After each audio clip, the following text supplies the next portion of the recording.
Hello tout le monde, c'est Nessendil pour Poney Corrigan avec petite FAQ. Comme d'habitude, je vous ai demandé sur Instagram, c'est sur l'Instagram Poney et Corrigan que je vous pose généralement les questions. Et je vous ai demandé si vous aviez des questions actuellement. Honnêtement, je pensais pas, parce qu'on fait des FAQ régulièrement, là la dernière remonte à 2 mois. Mais en fait, vous en aviez, et il y a des questions très intéressantes, des choses sur lesquelles soit j'ai jamais répondu, soit il y a eu du changement, de la nouveauté. Du coup, c'est parti, j'ai pris mon anti-sèche, j'en ai noté un peu plus de 2 pages. Et je me suis arrêtée là, il y a encore des questions auxquelles je ne répondrai pas. Donc on va continuer à faire des FAQ tous les 2 mois. C'est pas mal du tout. Ça répond à plein de vos questions. Alors, Chantilly et moi, tu demandes, et du coup, vous savez si le bébé d'Hacienda sera une fille ou un garçon? Donc sûrement, avec l'histoire du clou, vous regardez dans les shorts, j'ai pris un clou avec un crâne d'Hacienda pour voir un petit peu si ça tournait ou ça basculait au-dessus d'Hacienda. C'était pour rigoler totalement. Et Dracoris me demande, as-tu prévu de refaire une écho?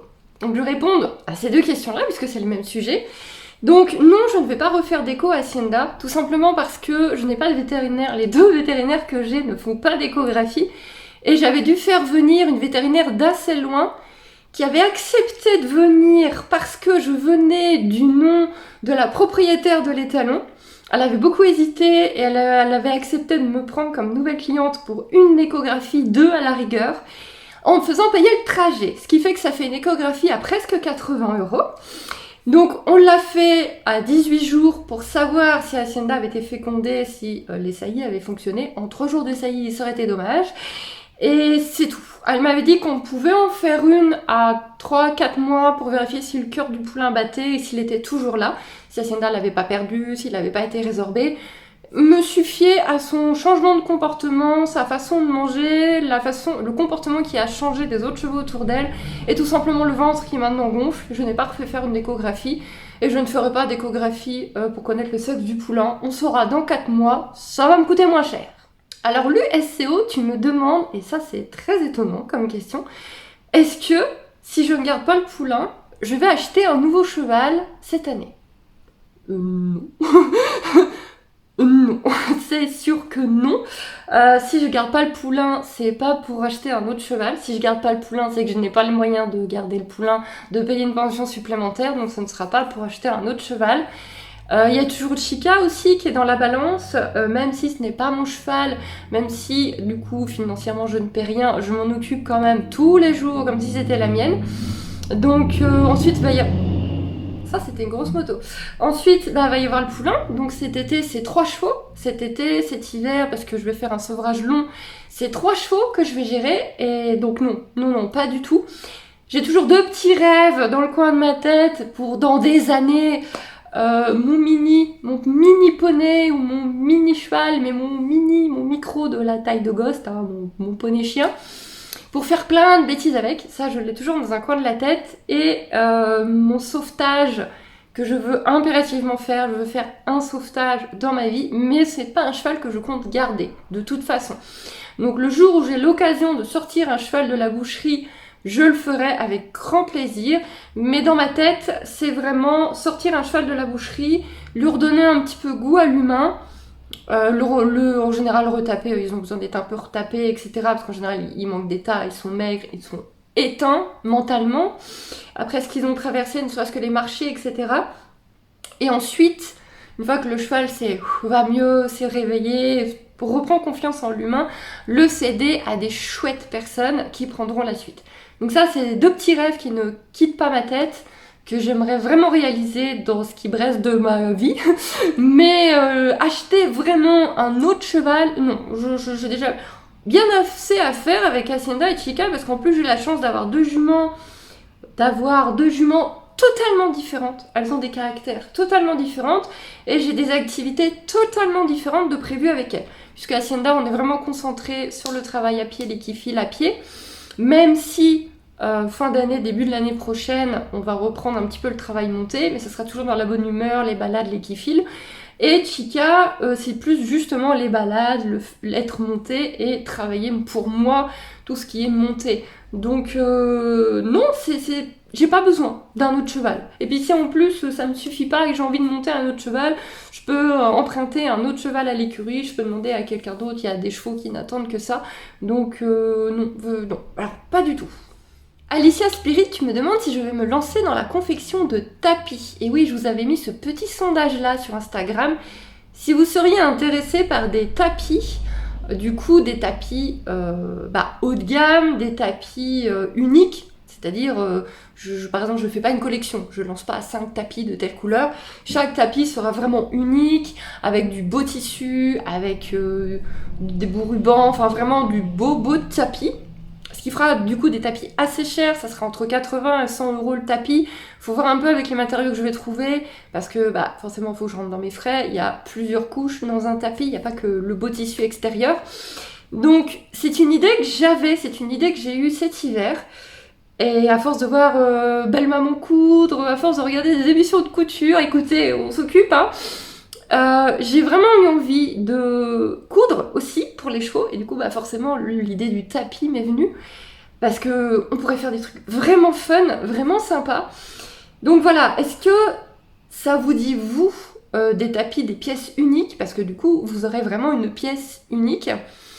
Et moi ça me dit toujours, le souci c'est comme d'habitude, c'est l'investissement. Il faut que j'achète une machine à coudre, il faut que j'achète les rembourrages, les tissus, les rubans, tous les fils, tous les trucs mûches, tout. Voilà, c'est comme d'habitude. À chaque fois qu'on veut lancer quelque chose, il y a de l'investissement derrière. Ça, on n'y peut rien. Mais j'ai discuté avec Lee qui est venue hier pour moi. Et elle ne se sert plus du tout sa machine à coudre à l'heure actuelle. Donc elle m'a proposé de me la ramener la prochaine fois qu'elle vient pour que je ne serait-ce que tester de faire un tapis, voir un petit peu ce que ça donne, comment je m'en sors, si c'est aussi joli que ce que je voudrais. Mais par contre je la vois pas avant au moins 2 mois je pense. Donc c'est quand même pas pour maintenant. Mais c'est toujours dans un coin de ma tête. Ouais, ça me dit bien. J'ai Indigo Oriane qui me pose 2 chouettes questions que j'ai notées. Alors si vous ne connaissez pas encore sa chaîne YouTube, foncez. On commence à discuter pas mal toutes les deux. On vous a prévu une petite surprise en vidéo dans les mois à venir. Et je suis trop contente que cette chaîne soit sortie. Parce que c'est exactement la chaîne que j'attendais. C'est-à-dire une chaîne qui va faire de l'élevage, du beau poulain de couleur et qui montre tout en détail, comme ce que je fais avec Hacienda. Mais là, du coup, c'est fois plusieurs poulains. Surtout en 2004, il va vraiment y en avoir plusieurs. Et c'est la chaîne que je voulais, parce que des influenceuses qui ont eu des poulains, il y en a eu, mais on n'a quasiment rien vu à chaque fois. En général, il y a très peu de suivi, c'est vraiment pas le thème de la chaîne. Et là, elle fait également des vlogs et tout, comme tout le monde. Mais du coup, on voit vraiment tout ce qui se passe au niveau du poulain. Là, sa petite moune, on a vu le sevrage. Donc je trouve ça vraiment super intéressant. Elle est adorable, donc vraiment foncez, sa petite chaîne est bien en train de monter là, franchement. Et c'est cool, je suis contente, je suis vraiment contente quand je découvre ce genre de chaîne. Du coup, tu me demandes, as-tu choisi le prénom du poulain de la sauterelle? Oui, si c'est une fille, j'ai toujours pas de nom si c'est un garçon. J'ai mon nom en tête si c'est une pouliche depuis quasiment le début. Je ne vous le dis pas pour l'instant. Et je n'ai pas du tout le nom si c'est un petit garçon. Mon mari est toujours sur Chambernagor. Ma fille, elle voulait Arthur, mais c'est vraiment beaucoup trop humain. Je voudrais un truc un petit peu plus exotique, ou au moins viking ou indien, pas humain, si. Puis Arthur, voilà, c'est trop un personnage pour ceux qui lisent, qui suivent mes histoires. Et Chambernagor, au moins il sera unique. Je veux dire, Chambernagor, quand tu entendras Chambernagor, sur les réseaux, tu sauras c'est lequel. Ah, ça c'est sûr, hein. Donc, peut-être qu'à un moment donné, je vous demanderai de proposer des noms de garçons et on fera un vote, peut-être en laissant Chambernagor dedans. J'ai très peur que vous l'aimiez et que vous le mettiez. Mais non, je n'ai pas de nom. Alors, il faut savoir que c'est un petit peu le mini-mélo des papiers. Le poulain sera ONC. Tout simplement parce que le papa est ONC et que je n'ai pas de certificat de saillie. Quand j'ai fait faire la saillie, c'est vraiment l'étalon que je voulais et je ne regrette pas un instant. C'est vraiment lui que je voulais. Je vous avais fait une vidéo, on m'avait proposé une 20aine d'étalons, je vous en avais montré 5-6 mes favoris, mais c'était vraiment Altaïr que je voulais parce que mentalement c'était le cheval que je voulais et physiquement c'est un beau quarter, c'est le cheval également que je voulais. Je vais avoir vraiment un beau poulain bien typé, même s'il sera ONC. Mais j'avais pas cogité en fait quand elle m'avait dit le poulain sera ONC, je donne pas certificat de saillie. J'avais un prix de saillie équivalent, hein, quand j'entends parler des inséminations à 2000 balles, moi vous enlevez un zéro. Hein. Et en plus c'était en liberté, ça a été extraordinaire pour ma jument, ça a été parfait, c'est ce qu'elle voulait, la chaudière, depuis super longtemps. Ceux qui sont en live comprennent ce mot, qui viennent sur les lives, et ça a été parfait pour ma jument, ça a été naturel, c'est elle qui a choisi le moment, et en plus j'ai payé presque rien. Bref, vous allez me dire, bah oui, mais du coup ton poulain il va être ONC. Ouais, mais moi j'ai pas envie qu'il fasse des compétitions d'élite, je veux que ce soit, que je le garde ou que je le replace, je veux que ce soit un cheval familial qui s'éclate avec ses propriétaires, et pas qu'il fasse des compétitions de fou, donc on s'en fiche un peu. Et en plus, du coup, tout ça pour dire que il va être ONC, donc du coup, je mets le nom que je veux. Ça, c'est assez positif à mon sens. Mais quand même, comme il risque d'être vraiment, vraiment très très beau, j'ai quand même la possibilité de le proposer au studbook belge Palomino, qui comprend les Crémello, les Palomino, les Isabelle et les Smoky Black. Mon poulain va être dans cette catégorie. Ils ont une catégorie chevaux américains, et s'il a le caractère du papa et vraiment un beau physique, il y a peu de chances qu'il n'ait pas un beau physique, il n'y a pas de raison, je peux quand même leur demander, je pourrais quand même voir avec eux s'il y a moyen de le faire rentrer pour qu'il devienne OC, qu'il ait un peu plus de papier en rentrant dans ce studbook-là. Et dans ce cas-là, j'aurai une lettre que je sais même pas, j'aurai une lettre à respecter. Du coup, on fera comment si ça arrive, et bien on rajoutera un mot devant. Ça se fait beaucoup dans les chevaux, souvent il s'appelle truc, muche, de machin chose. Ace par exemple de Triers, je me rappelle que quand elle l'a présenté, et ça commence à faire maintenant des années, c'est quelque chose, Ace, quelque chose. Et finalement elle l'appelle Ace, elle a gardé le...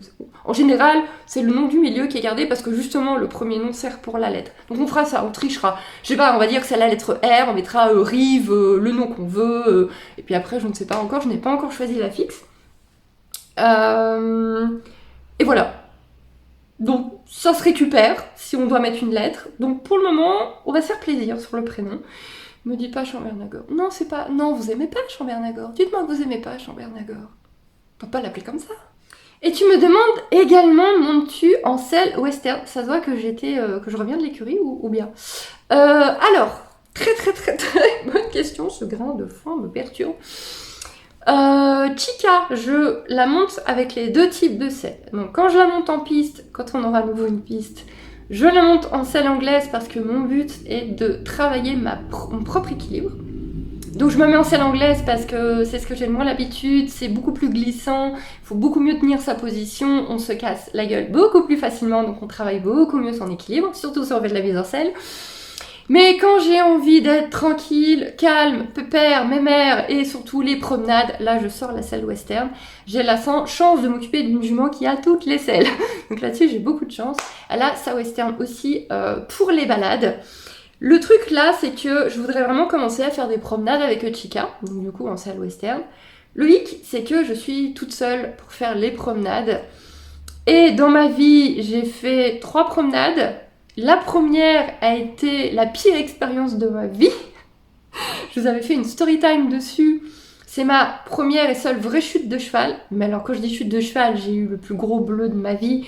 Parce que le cheval a pété un boulard dans un tunnel et s'est éclaté sur le trottoir avec moi. Et le cheval de derrière m'a marché dessus. Voilà. Du coup, ça laisse des souvenirs impérissables. Sachant qu'en plus, le cheval que je montais... m'a embarqué sur 3 galops. Donc non, c'était pas une expérience où je me dis ouais, super, aujourd'hui j'allais faire une promenade. Non, bah oui, je comprends qu'on adore les promenades, mais je pense qu'il faut des meilleures expériences que ça. Et du coup, même si Chica est une super jument, bah prendre Chica et me dire allez, aujourd'hui je pars en promenade, salut les gens. Bah oui, mais non, mais s'il arrive quoi que ce soit, bah j'ai l'air bien con parce que je suis toute seule. Tout simplement parce que bah, c'est très calme à l'écurie en ce moment, très calme. Et les rares promenades qu'il y a, c'est généralement le week-end. Moi, le week-end, j'ai beaucoup de choses, j'ai les jeux de table, j'ai ma fille. Donc je préfère les promenades en fin de matinée, début d'après-midi, parce que ma fille est à l'école. C'est vraiment les moments où j'ai du temps à moi, normalement pour le travail, mais voilà, si j'ai envie d'aller faire une promenade, vous parler pendant une promenade ou de filmer une promenade.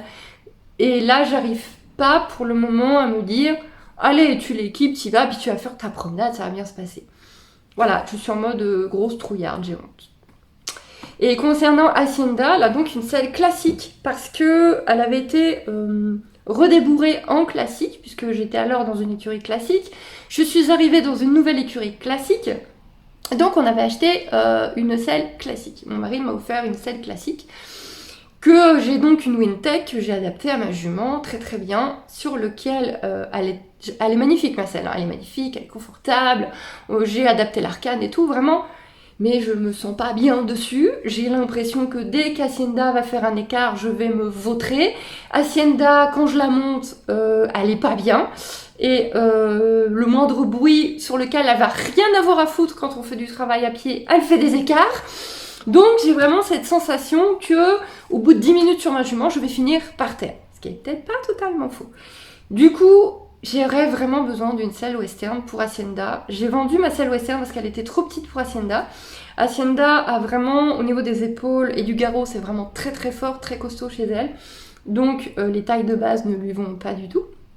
Et du coup, je bats vraiment, je lorgne vraiment sur les barfoot, les selles sans arçon. Parce que je les trouve top, je les trouve confortables. Les nouvelles générations, les commentaires sont vraiment géniaux dessus. Et du coup, ça me permettrait de la prendre en western ou en pseudo-western parce qu'ils ont de l'entre-deux avec un pommeau. Je crois que c'est surtout le pommeau qu'il me faut. Je suis tellement habituée à m'accrocher. Ça, voilà, un an d'équitation western. Voilà, moi j'ai appris en western. Et du coup, je bats énormément sur les barfoot. En plus, on peut aussi changer l'arçon. Et pour mettre à la taille d'Hacienda. Et du coup, j'ai regardé d'occasion une entre-deux, pas une vraie typée western, mais une entre-deux avec un pommeau. Faut compter entre 400 et 600 € pour du seconde main, pour de l'occasion. Voilà, ça peut être un objectif pour 2024, puisque 2024 va falloir s'y remettre. Donc ça peut être un objectif, vraiment un objectif pour 2024 de faire ça, de se trouver une barfoot. Parce que je me sentir déjà un peu mieux. Parce qu'avec Hacienda, on se sent pas bien dès qu'il est question de monte, on sait bien elle que moi. Et en classique, je suis pas habituée au classique. Avec Chica, je peux apprendre le classique sans problème. Avec Hacienda, je sais que je vais me vautrer et elle le sait. Et peut-être qu'elle attend ça, je ne sais pas. Mais ouais, c'est peut-être un des objectifs 2024 de me retrouver une selle western. Ouais. Maëlle, tu me demandes comment avance la communication animale pour toi. C'est une catastrophe. Je voulais tellement apprendre la communication animale que je crois que je me suis bloquée. J'ai tellement voulu et j'ai tellement pas eu de résultats que je pense que mon esprit c'est un peu... c'est en tout cas ce qu'on me dit quand j'explique un peu mon cas sur soit les groupes spécialisés, soit avec la personne chez qui j'ai pris la formation. Et je suis bloquée. En fait, j'avais des tout petits résultats. Et d'un coup, j'ai plus de résultats. Et je crois que mentalement, je me suis braquée là-dessus. Et maintenant, j'ai plus du tout de résultats. C'est-à-dire que, quel que soit ce que j'essaie de faire en méditation, j'ai plus aucun résultat pour rien. Mais le pire du pire, c'est que, donc depuis là, cette année, j'ai repris les méditations. J'ai essayé de reprendre les méditations depuis 2 semaines, dans l'objectif de continuer, je ne veux pas abandonner. Et en fait, alors ça c'est totalement nouveau, ça m'arrivait jamais avant, je m'endors en méditation. Avant, je pouvais faire des méditations même longues sans aucun problème. Maintenant, en ce moment, au bout de 3 minutes, quelle que soit la méditation, que je mette juste une musique pour faire une méditation toute seule, ou j'utilise une des nombreuses méditations guidées que vous trouvez sur internet, je m'endors en 3 minutes. C'est le gong de fin qui me réveille. Mais vraiment, en 3 minutes, à plus personne. Du coup, si je peux pas méditer, je peux pas faire grand chose de constructif. Donc, complètement bloquée, à un stade où je n'arrive même plus à méditer. C'est une catastrophe. Et donc, voilà, il m'est conseillé de faire, parce que la formation que j'ai prise, c'est une petite formation qui n'était pas très chère, où tu as surtout du matériel, des méditations, des textes à lire, etc. Et tu te débrouilles un peu tout seul. Si tu as des questions, tu les poses à la personne. Mais c'est pas une formation hyper suivie, où tu as des visios, où tu as des exercices. Alors, tu peux faire des exercices, mais t'as pas ce côté, tu as des visios avec tel exercice à faire, tel jour tu dois le rendre, etc. Moi, ça m'allait, parce que j'ai toujours appris tout toute seule. Et c'est quelque chose qui me convient très très bien. La communication animale, ça ne me convient pas. Et donc j'ai regardé un peu, j'ai trouvé une formation qui me plaît beaucoup, où il y a plusieurs heures de visio en tout petit groupe et des heures de visio toute seule avec la prof, qui peut-être du coup m'irait beaucoup mieux parce qu'elle trouverait mon blocage et m'aiderait à passer contre, ou voilà, qu'est-ce qui se passe, etc. Mais c'est pas dans mes moyens. On revient toujours à, pour faire quelque chose dans la vie, il faut mettre d'abord de l'argent sur la table. Et là on parle de formation entre 400 et 600 euros. Donc non, non. Donc je vais continuer toute seule. Donc déjà, on va essayer de réussir à nouveau à méditer. Voilà, mais je n'abandonne pas toute cette section. Hein. Non, je n'abandonne pas, mais je sais pas ce qu'a mon cerveau en ce moment, mais il me les brise. Alors Bast, et je me rappelle qu'il y en avait d'autres, désolée, j'ai pas noté tous les noms, qui me demandent en gros où est-ce que ça en est au jardin, et est-ce qu'on va faire du jardin cette année. Donc oui, on va faire du jardin cette année, on va reprendre le jardin cette année, j'en ai parlé avec ma fille, je lui ai demandé de m'aider, de faire un petit peu du jardin, quels légumes elle voulait, etc. Et ouais, l'année dernière en fait j'avais acheté plein de graines, plein de petits trucs, plein de déco, plein de machins à action et j'ai rien fait, j'ai encore tout dans des sacs. Et là quand je vois ma cour, alors on a eu de la neige, on a eu de la glace, on a de la pluie, ma cour c'est horrible, elle ressemble plus à rien, le jardin c'est un jardin qui s'est pris de la neige et de la glace. Donc je vous montre même pas ça, j'ai absolument rien à vous montrer en ce moment, à part un jardin qui se tape les mauvaises saisons. Mais oui, si, on va refaire du jardin, on va faire du potager, on va refaire des maisons à insectes. Ouais, cette année on va reprendre et en fait vous êtes régulièrement à demander, donc j'en conclus que vous voulez le voir sur la chaîne. Parce que moi j'avais un peu enlevé les plantes de la chaîne parce que je trouvais que ça se mixait pas forcément bien, qu'à un moment donné, les poneys, le spirituel, les plantes, ça allait quand même faire un gros merdier. Mais vous réclamez, pareil sur Instagram, je vous ai demandé récemment quel type de vidéo vous vouliez voir, et plusieurs fois le jardin est ressorti. Donc visiblement, vous voulez toujours des plantes et du jardin. Donc ça va être un gros micmac alors, hein, la chaîne. Matteo Penzo me demande, vas-tu reprendre un lapin? Non, on va pas reprendre de lapin. Evie donc ma fille, m'en a demandé un là en fin d'année parce qu'il y avait des bébés à la ferme. J'ai dit non. Elle voulait le mettre dans une cage dans sa chambre. Elle m'a dit ah, mais je le mets dans une cage dans ma chambre. Non, un lapin ne vit pas en cage. Je lui explique. Le lapin serait trop malheureux. Ah, mais on le met dehors avec les poules alors. Mais non, parce que voilà, à chaque fois qu'on a mis un lapin dehors avec les poules, il a fini par mourir sans qu'on sache vraiment pourquoi. Donc même si au niveau de l'entente, on n'a jamais eu de soucis, ça s'est toujours super bien entendu. Moi j'ai toujours vu mes lapins dormir avec les poules. Mais par contre, il y a quand même les maladies qui, peut-être, il y a des choses, des contacts qui sont pas bons. L'alimentation est un problème parce que je le veuille ou non, que je mette du foin en permanence ou non, le lapin va quand même aller goûter le grain des poules. Et le lapin n'est pas un granivore, c'est un herbivore, ne donnez pas de graines à vos lapins. Et du coup, là, il va quand même en manger. Et voilà, le fait d'être dehors, il y a peut-être des choses qui ne conviennent pas. Et les 2 derniers lapins, on n'a pas su de quoi ils sont morts. Notre premier lapin est mort de vieillesse, les 2 autres, on n'a pas su de quoi. Donc j'ai pas envie de prendre un lapin, le mettre dehors et puis le retrouver mort un jour. Ça n'a pas grand intérêt. Même si théoriquement on sauverait un lapin de ferme qui va être mangé, j'ai quand même pas envie de retester et de se dire encore manqué. Bah oui, non, on joue pas avec les animaux. Donc j'ai dit non à ma fille et là vraiment, sauf si je sais pas, il y a quelqu'un qui abandonne un lapin dans le terrain vague d'à côté, oui d'accord. Mais de moi-même, faire la démarche d'adoption, non. Il y a encore d'autres questions. Et il y avait encore d'autres questions sur Instagram, mais je vais les garder parce que là, la vidéo est déjà pas mal longue. Je sais que si je fais des vidéos trop longues, c'est trop long pour beaucoup de personnes. Et c'est pas grave, comme ça, vous me reposerez des questions. On peut soit en faire tous les 2 mois, soit carrément tous les mois, si vous avez vraiment régulièrement des questions. Mais là, on a déjà répondu à pas mal de petites choses qui sont vraiment importantes en ce moment. Du coup, je vous embête pas plus longtemps et je vous fais des bisous. Et oui, comme d'habitude. À très vite.